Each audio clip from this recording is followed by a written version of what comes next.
Stephen A. Smith says he might need to be your president. He might have to be your next president.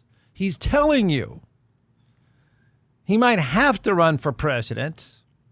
And I'm guessing a lot of you are going to say, what's the big deal, Jeff? A reality star contestant, not a contestant, a reality star host can be elected president.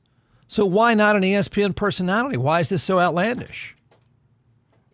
I don't know that it's that outlandish. Meet your 2028 candidate because, quote, he has no choice platform. It's interesting. It's an interesting platform. What a campaign. Because I may not have a choice.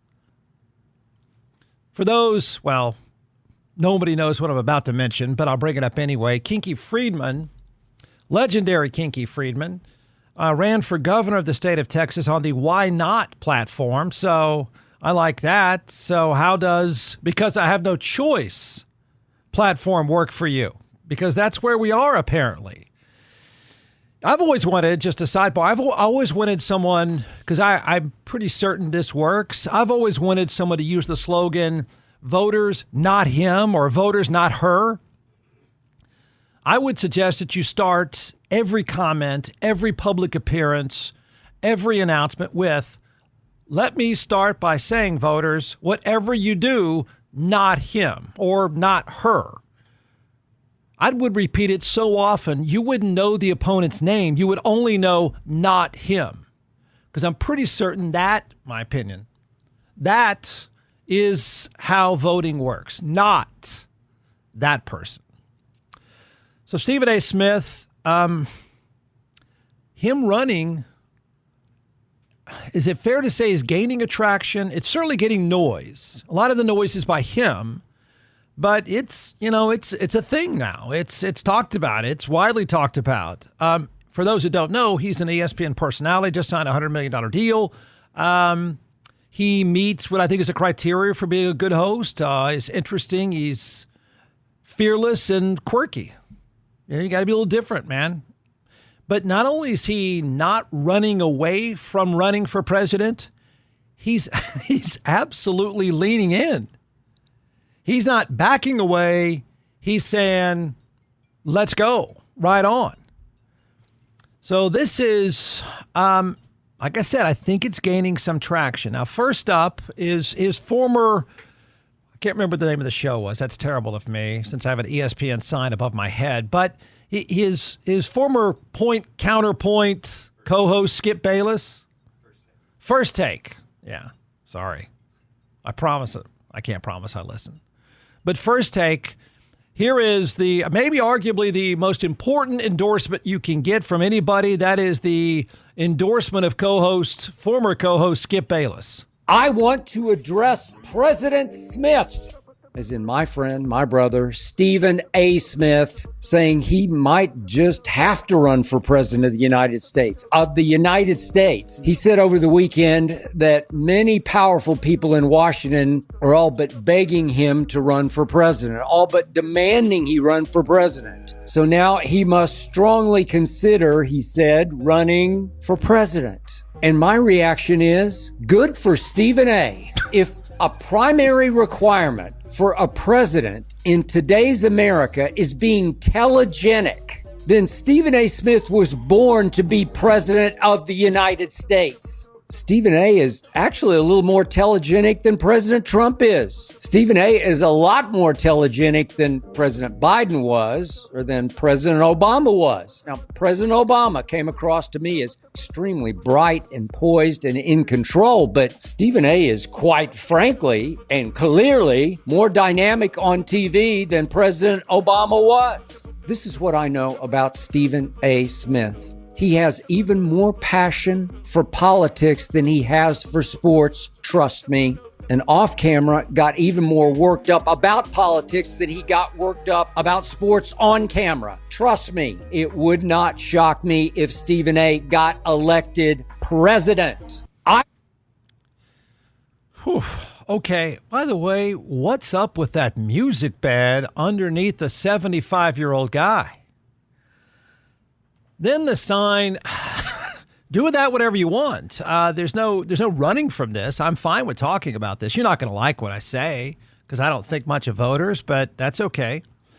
Because there's a point to be made there that, look, I mean, the Trump thing is not, it's not accidental. It's because that's exactly what people want.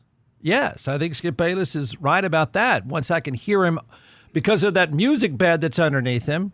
But the sign of real political aspirations, it seems to me, is going on a political show. Now, these seem to me to be the wasteland of television, which is not much left anyway. These are these morning shows.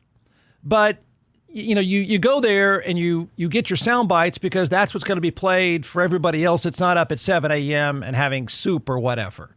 I've done a couple political shows. I'm a terrible guest. I'm not invited back practically ever because two things. One, I'm too quiet as a guest. And two, my opinions, I'm told, are way too harsh because I criticize voters and not the candidate because I don't really believe the candidates have any substance at all. I think they're just a mirror of us. So we get exactly what we create. So it's not taken very well. My take on our position as voters, which I think is pathetic, is not taken very well. So I'm an awful guest for political shows. But Stephen A. Smith, if you wanted to say this is just him goofing around on ESPN, that's not true. He is on the ABC show This Week, which is probably watched by about 3,000 people. And he goes on the show to tell you everybody sucks. Of course I'm going to run. And the right has been trying to get away with, like circumventing the 22nd Amendment of the Constitution, talking about how there could be a third term. Excuse me, be careful what you wish for, because if any GOP member, if any Republican supports that, I don't want to hear a word out of their mouth ever again about the following the Constitution, the Constitution, the Constitution. That's what they've been living off for years. And then you're talking about circumventing the 22nd Amendment, and you think that's cool? No way. That's not something that we should stand for. So I would hope somebody else would step up that's more qualified than me. But if it has to come down to me, it is something I would consider. Yes, I would, because I don't mind the thought of tussling with these folks at all, on the left or the right. All of them disgust me, to be quite honest with you.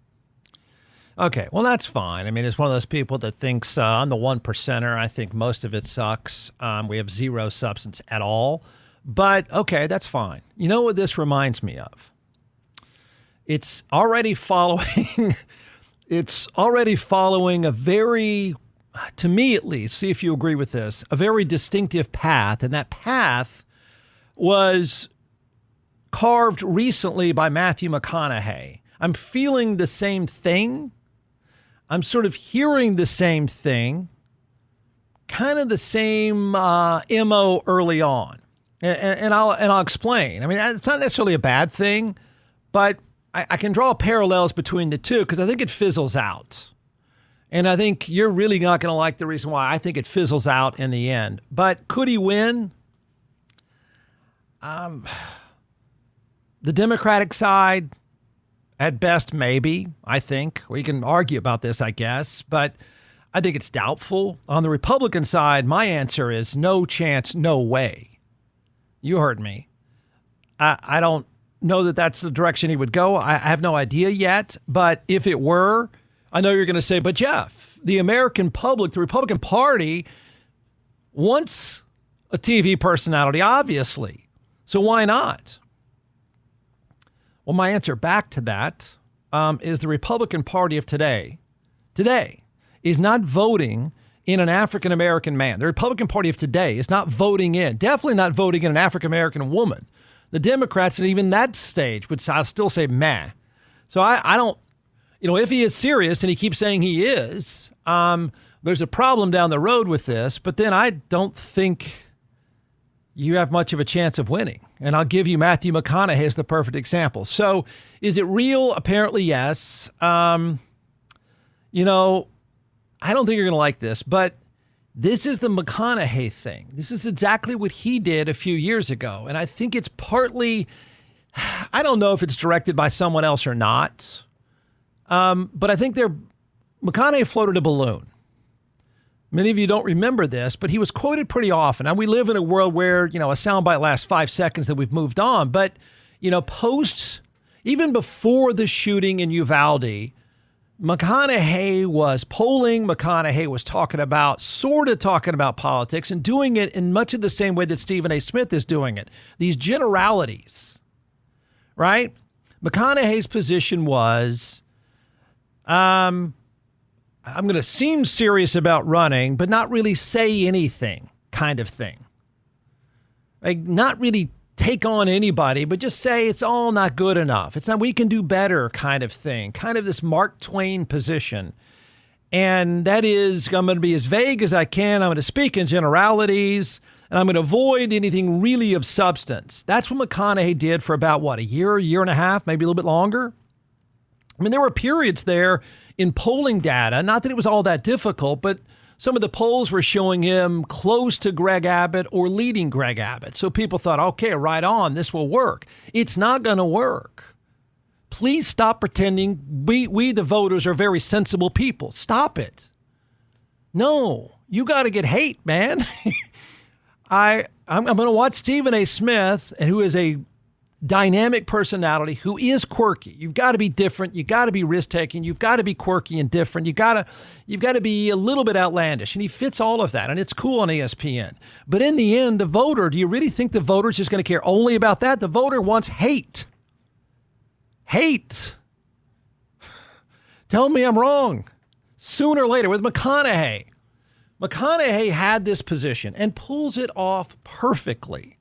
And I'm not saying he doesn't have political opinions, but the idea was, politics is too polarized. I'll come in and I'll be the nice guy. I'll be the normal guy. I'll be the sensible guy in the room, and I'll look better and sound better than everyone else. And you would think on the surface that works. Hell, Stephen A. Smith is saying it out loud. Well, I'll be the sensible guy in the room. I'm not going to be an extremist like these other knuckleheads. Yeah, it sounds good, doesn't it?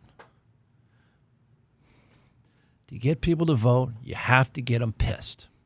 You don't vote on anything but anger. Tariffs, bull.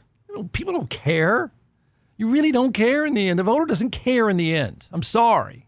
There's no evidence otherwise. So he's doing, I'm finding the same. He's louder than McConaughey for sure. McConaughey was, I'm going to be McConaughey. I'm not going to be quite Wooderson, but I'm almost Wooderson. I'm going to say our system. What do you say all the time? Politics is broken. Politics is broken. Yeah. Okay. Yep. Got it. We suck. Got it. Stephen A. is saying the same thing, just louder.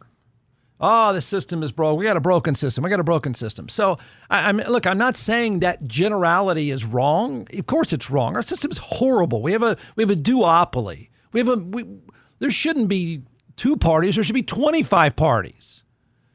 It is a horrible system. It is a rigged system. It has every barrier to entry you could imagine. It's an awful system. Okay, that's still not going to move the needle on voters. It didn't with McConaughey.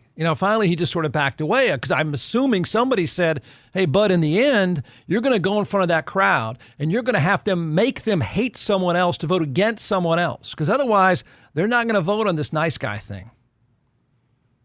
That's my take. And I think I'm right, but you can tell me I'm wrong. I think the evidence is pretty clear what gets people to vote. So, I really think he's serious for a while, because sooner or later a decision has to be made. Somebody at ESPN is going to say, well, this is cool. This is clicks. This is working for us for now. But sooner or later they're going to say, because sooner or later you have to say something, right? Sooner or later, you, the voter, I'm just going to hear something. You said they all suck. Tell me that guy sucks. That's what the voter wants to hear. Make me hate him more. That's what voters want. If you don't do that, you don't win. That's my take. I don't see any evidence otherwise. Please, whoever your candidate is, you're standing there saying, please give me enough to hate that person because I really want to hate him when I vote. So could he pull that off? I don't know. Is he willing to pull that off? I don't know. Is ESPN willing to let him go there? I wouldn't think so. But I could be wrong on that. So I don't know. If you stack it up, I'm not quite sure what kind of chance. I'll say this about Republicans as a marketing sense. Marketing. I'm already fully out of this. Trust me on politics. I don't care about somebody telling me that someone's transgendered. I don't care that government's involved in marriage. I care about war and tariffs. Beyond that, turn off the lights. Your preaching doesn't mean anything. That's my political position. And I know none of you agree. I know. I'm just saying, I'm out. But if he's really in, and he's going to, and somebody's probably recruiting him, and I don't deny that because he's got a giant audience, right? Sort of the Trump thing all over again. Somebody probably said, you know what? You're like a better version. You're like a more entertaining version than Trump. Why don't we just do that? And, you know, politicians seem to me like prize fighters. You know, that whole entourage, right? And they just tell them what they want to hear. It feels that way in politics to me, that you get in this insulated echo chamber and you're surrounded by people, all of whom want to use you, but you're their path. And so they're going to convince you to get into that game. Because no level of normalcy would make anyone want to be in politics. You have to be a sinister piece of scum to be in that industry because it is scummy. There's no good things to it. None. Sorry. So I feel like all these people are surrounding him saying, look, man, you could be a better version than Trump. So I don't deny this is happening. And I don't deny that he's got a built-in advantage with an audience. All that stuff matters. And I'm sure somebody somewhere is saying, you know, instead of us going to find somebody to talk about tariffs, why don't we just have you? You got a built-in audience. So go take them on. But the problem he's going to run into, I think, is true of Democrats. Republicans have just strictly a marketing opinion here. I think a real marketing advantage. One, by just sort of natural demographics, but two, by tone, and a lot of that tone from Trump. And that is, I think Republicans have more groups or subsets, if you want, subsets of people, voting blocks, than Democrats do. You would say, well, gosh, you have all these populated areas, it doesn't work. But we all know that that system doesn't matter. They have a lot of subsets, more subsets. You have, right? You have, elderly, rural, and now that bro culture with MMA, that was kind of added on. That's added value to the Republican Party. I mean, the Democrats are pretty much left with college-educated urban dwellers for the most part. Don't call or text. Don't call. You'll never know. You'll never get through. Who knows where they go? But don't text and say, but I'm not that, Jeff. Well, yeah, majority are. And so they don't have very many subsets anymore. So I think it's, you know, if you add it up, I'm not sure the math is on his side. But in the end, if you really want to run, you've got to get people to hate someone else. It's got to be not him, not her. Right? Republicans have been masterful. Trump he's a carnival barker, in my opinion. There's no substance there whatsoever. But it works because that carnival barker is willing to let you get pissed. And awardism is thinking is hard, hating is easy. That's the path to win. I mean, talking about tariffs isn't going to get you a win.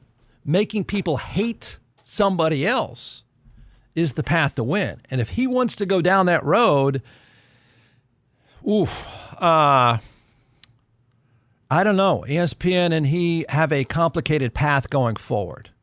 Because otherwise, initially, he's Matthew McConaughey saying nice things, saying fun things, and he's a big personality and everybody wants to hear him. Yes. Sooner or later, if this is real, you're going to have to flip that switch that makes that person hate that person because that's how people vote. If that's where you want to win, that's how to do it. Sorry. Sadly, that's the truth. I wish it was about tariffs and war. I wish conversations about whether your neighbor is gay or not never came up. But that's not the way it is. So he's going to have to not just one up what McConaughey was trying to do. He knows he's going to have to go several levels up. And what's that going to do to your show? right? You become a political monster means you become the ultimate purveyor of hate. You have to get people to despise other people. Once you go down that path, there's no other industry for you but politics, right?